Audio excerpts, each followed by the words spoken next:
സങ്കീർത്തനങ്ങൾ 91. കർത്താവിൻ്റെ സംരക്ഷണം.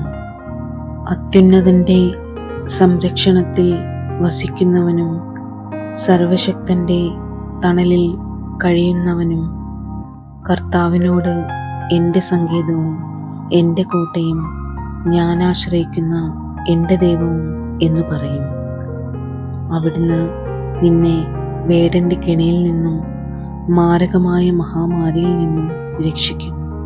തൻ്റെ തൂവലുകൾ കൊണ്ട് അവിടുന്ന് നിന്നെ മറച്ചുകൊള്ളും. അവിടുത്തെ ചിറകുകളുടെ കീഴിൽ നിനക്ക് അഭയം ലഭിക്കും. അവിടുത്തെ വിശ്വസ്തത നിനക്ക് കവചവും പരിചയമായിരിക്കും.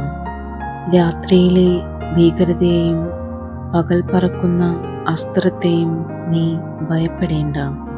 ഇരുട്ടിൽ സഞ്ചരിക്കുന്ന മഹാമാരിയെയും നട്ടുച്ചയ്ക്ക് വരുന്ന വിനാശത്തെയും നീ പേടിക്കേണ്ട.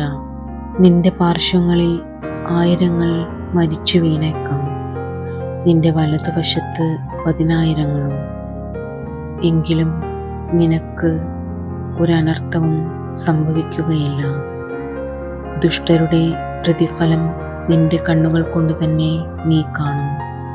നീ കർത്താവിൽ ആശ്രയിച്ചു, അത്യുന്നതനിൽ നീ വാസമുറപ്പിച്ചു. നിനക്ക് ഒരു തിന്മയും ഭവിക്കുകയില്ല, ഒരനർത്ഥവും നിന്റെ കൂടാരത്തെ സമീപിക്കുകയില്ല. നിന്റെ വഴികളിൽ നിന്നെ കാത്തുപാലിക്കാൻ അവിടുന്ന് തൻ്റെ ദൂതന്മാരോട് കൽപ്പിക്കും. നിന്റെ പാദം കല്ലിൽ തട്ടാതിരിക്കാൻ അവർ നിന്നെ കൈകളിൽ വഹിച്ചുകൊള്ളും. സിംഹത്തിൻ്റെയും അണലിയുടെയും മേൽ നീ ചവിട്ടി നടക്കും. യുവസിംഹത്തെയും സർപ്പത്തെയും നീ ചവിട്ടി മെതിക്കും. അവൻ സ്നേഹത്തിൽ എന്നോട് ഒട്ടി നിൽക്കുന്നതിനാൽ ഞാൻ അവനെ രക്ഷിക്കും. അവൻ എൻ്റെ നാമം അറിയുന്നത് കൊണ്ട് ഞാൻ അവനെ സംരക്ഷിക്കും. അവൻ എന്നെ വിളിച്ചപേക്ഷിക്കുമ്പോൾ ഞാൻ ഉത്തരമരുളും.